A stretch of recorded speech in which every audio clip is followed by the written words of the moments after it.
Assalamu alaikum everyone. Welcome back to Results School podcast. Today we've got a very special guest, Ilkhom, one of our high achievers who recently scored an impressive 8 from IELTS exam.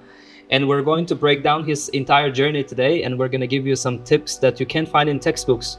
Ilkhom, welcome to our podcast. Thank you. So Ilkhom, I think for the beginning it will be great if you can tell about yourself a bit more, so our audience gonna get to know you a bit more and better. My name is Ilkhom. I'm 15 and I'm studying at school. Great. So you've received the band score of 8 from IELTS recently. Can you tell me about your sections of the certificate? Listening and reading 9, writing 7.5, and speaking 7. Okay, cool. So overall, we should understand that nowadays getting 9 from listening and reading, and especially getting writing 7.5, I think is a dream of a lot of even teachers, right? I believe after getting this score, a lot of people told you about your speaking score, which surprisingly was 7.7, right? 7. Honestly, we expected even an 8 from speaking. And what do you think what happened that it became 7? So in a nutshell, I got stressed out. I was low-key nervous. Did you have a face-to-face exam or? It was a face-to-face exam, yes. Okay, so it was 7. Do you think it was a fair score? My precise performance in that day was worst. 7. So No you less than think, more. So you think it was a good score for that performance? The fact that you got 7? No, it wasn't a good score. It was a deserving one. Deserving one. I see. So calculating all your sections, we can see that you only were 0.5 shy of getting 8.5 overall. What was the impression of other people about it? Why didn't you appeal the speaking score? Oh yeah. I was like, actually after my exam, I had expected my speaking score to be around 7.5, and my expectations were as low as 7. And for this precise reason, like, I had expected to be at least 7. So because of this, I didn't really want to appeal. So it was 8.5 almost though, right? But as you said earlier to me personally, you don't want people to receive it as a failed 8.5. But actually, right before your course, in the introduction lesson, I guess, we were prompted to set goals, what kind of scores we want to pursue. Mine was 8 plus, and my score is 8.125, which is 8 plus. So, yeah. Okay, my goal is achieved. So you want people to receive it as an achieved score of 8 rather than a failed 8.5, right? Which I think is a very good point. Great. So Ilkhom, let's get started talking about your background in terms of English. Can you please tell me, when did you finally decide to take IELTS? Because I remember you studied general English here. Maybe you can start talking about how was your general English preparation? Around 2 years ago, almost 2 years ago. And back then I was elementary. My first teacher was Mr. Defat. She doesn't work here. Now, after Mr. Defat, it was Mr. Gora, your first aider. Oh, really? Yeah, with her, we studied pre-intermediate. And then after her, it was Mr. Donyar that taught us the general English. And I studied general English with him until advanced. So the first level you started here at Results School was Elementary. That's impressive. Okay, so I remember you studied all the general English levels until advanced, right? And then you finished advanced, right? The last time we talked with you about IELTS when you were a general English student, you told me that you don't have any plans yet to take exam of IELTS because you don't need it. Why did you decide to take IELTS anyways? I don't actually, so many people were kind of nagging me to take IELTS because I was kind of fed up with questions like, when will you take your IELTS? When is your exam? Are you studying IELTS? I was studying IELTS on my own a little bit, from YouTube and internet and stuff. But seeing as so many people were so passionate about it, I thought to myself, why not take it myself? This is great. And then you joined IELTS classes. Yeah. Great. So now let's talk about your preparation for IELTS itself in more details. I'd like to talk about each section, and maybe you can share some tips to our students and our audience about this tips and tricks on how to get, let's say, 9 for listening, reading, and stuff. So let's start from listening. So listening, as you know, is a test of not only knowledge but also concentration. So what do you think? How did you improve your concentration and speed in listening? I think what helped me concentrate better, a lot of practice basically, because actually nearly a year ago when I was self-studying, my listening score was stuck at 7.5 or around that. And I buckled down and tried to practice some dictation for a month or so. I don't remember really, but I guess that helped me a lot to understand.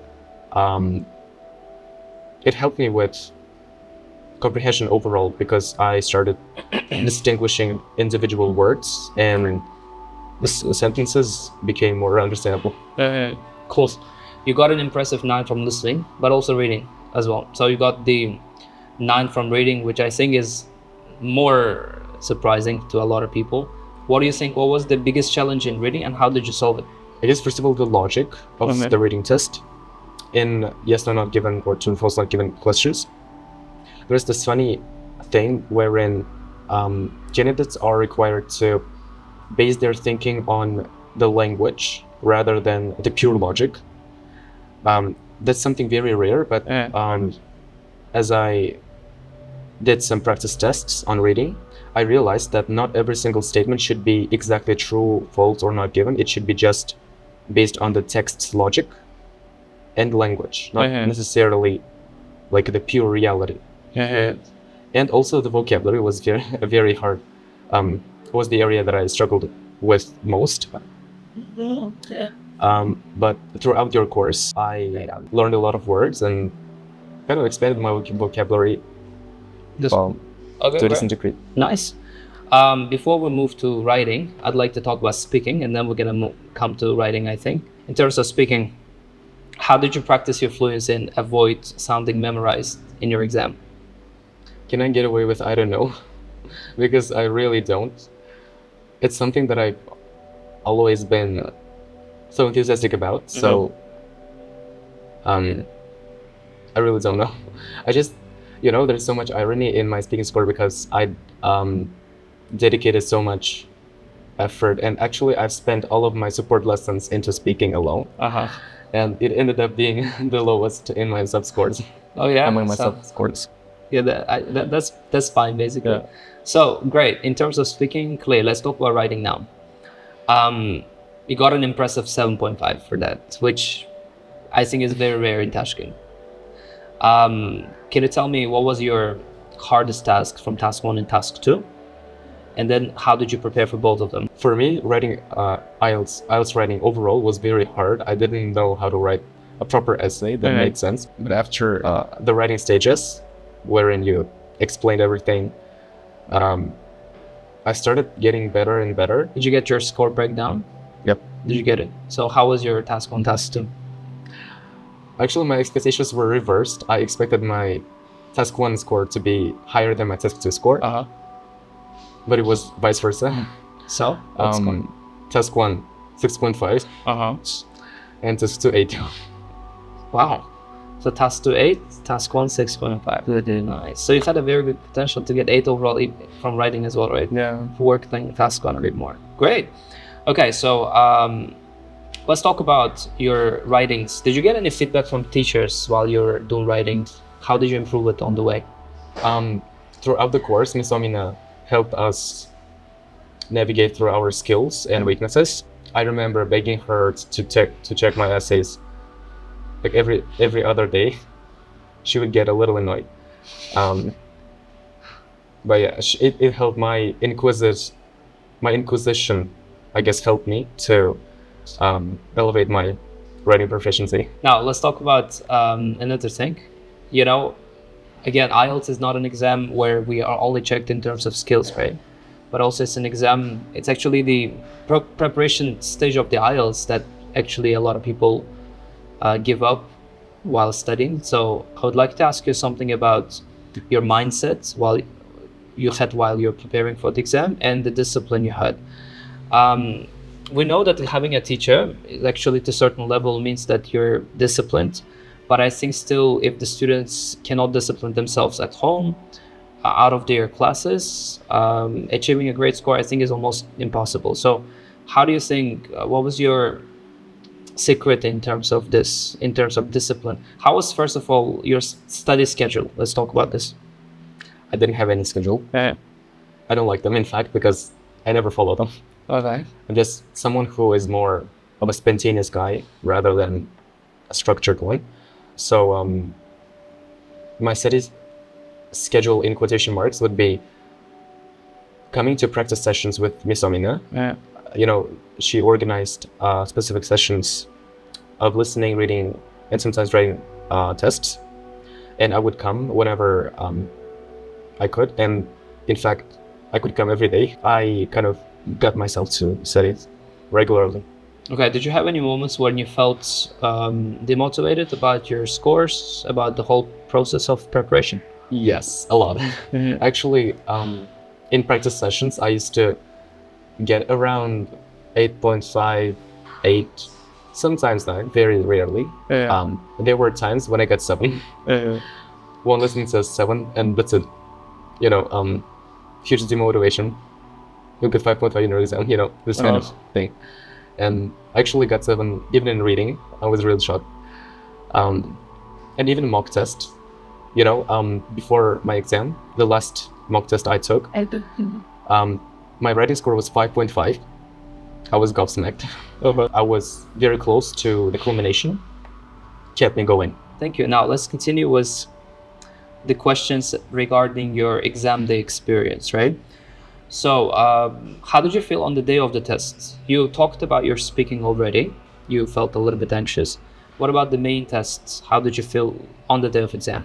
Actually, I had planned to come a little later than usual because you advised us to. But it just happened that I came a little earlier. So then I sat there waiting, but it didn't work in my disadvantage. On the contrary, it was useful for me to adapt to the environment and get myself out of stress a little bit, as opposed to my speaking exam. And yeah, I guess that waiting moment helped me. Were there any surprises during the exam? I was surprised to find out that their papers are a little harder than ours. Yeah, I think you were the last one of the last ones to take it on pencil, right? Or you took it on pen? I took it on pen. Yeah. And that's a funny thing that even with that change, I managed to get 8 in task 10. Yeah. So can you tell me a little bit more about writing essays with a pen? Actually, I had feared that erasing your answers, like crossing them out or adding this thing, you know, between words and add something in between would be a punishment. Not punishment, but like I thought that it would affect my coherence and cohesion. It would be unreadable. That's the way I thought. But my score doesn't reflect this. But you had them, right? You had corrections, additions. I was really afraid that I would get something like 6.5 for this style of writing. I see. So it didn't affect basically. Yeah. Any tips for handling nerves on the day of exam? Don't forget your passport. Did you forget? Actually, can I tell my story? Sure, yeah. So on my speaking day exam, I had an extended support lesson with Miss Kamala. I was very prepared. I was very well prepared. I was like, I'm going to get at least 8 in speaking. And after the session, I realized that I didn't have my passport with me as I was entering the subway. And so I had to rush home and back to subway, which took time, a lot of time. And by the time I got to the test center, I was already running late. And that stressed me out a lot. And on my speaking test, I was speaking as fast as a machine gun, you know, and making silly mistakes. So now we know the reason why you got 7 for speaking. Great. Now let's talk about your life after getting IELTS. Now you have IELTS 8. What are your future plans? And what are you planning to do? Maybe in terms of university, in terms of work, after achieving the score? I'm gonna have to retake my IELTS anyways after 2 years. That's it. So you want to keep studying, Yeah, and get working on yourself, working Yeah. on yourself. Why not? Okay. And any advice for those who are still preparing for IELTS nowadays? Learn English. IELTS is an English test, logically. So, if you're an elementary student and want to get something like even a 5.5, it's going to be very hard for you.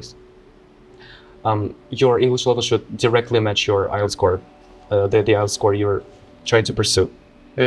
So, I finished advanced, which was C1, and it is C1. It matches. Okay. Perfect. Basically, you have prepared for IELTS. You achieved your aim score from IELTS. And as you know, it's one language, right? Are you planning any other languages for the future? Yeah, actually, one of the reasons I started learning English, I just wanted to be a multilingual or polyglot. So English achieved. Now I'd like to learn some French or some European languages, as well as the hardest ones like Arabic. But let's see how far I can get. Okay. So now you study at school, as I know, right? What are your plans after finishing school? Go abroad and study. Abroad. Do you have any plans already? Which country? What universities? Harvard or Cambridge, some very, very prestigious universities, but the fact that very few people get accepted there, even few Uzbeks, I mean, kind of put me on. Ilkhom, thank you. Now, I'd like to have with you a session of quick questions, In this section, you have to answer the questions as quickly as possible, and the questions are going to be either yes/no questions or like questions with options or open questions where you have a short answer. So you're ready? I'm going to start. There are around 10 questions, and yeah. Did I improvise? Yeah, I mean, these are more about you, about IELTS, about your English and stuff like that. So you ready? Let's start. So first question, hardest section of IELTS. Writing, maybe. Okay, IDP or British Council? ITP, maybe. Okay, favorite English word? Bizarre. Best IELTS source? Cambridge. Best learning center? Result. One word to describe result school? Red. One word to describe your IELTS journey? Depressing. All right. Paper-based exam or CD test? CD, because of the one mistake critique. So that's all. You said one word to describe your IELTS journey is depressing. Can you tell me the reason for that? There were many ups and downs. I tell my students a lot that in order to get 8, a person cannot study in comfort zone and just like do whatever their teacher tells them, that's it, So they need to feel this pain. Do you agree with that? Yeah, no pain, no gain. So, Ilkhom, thank you very much for the interview. I really enjoyed talking about the preparation. I felt like I became you.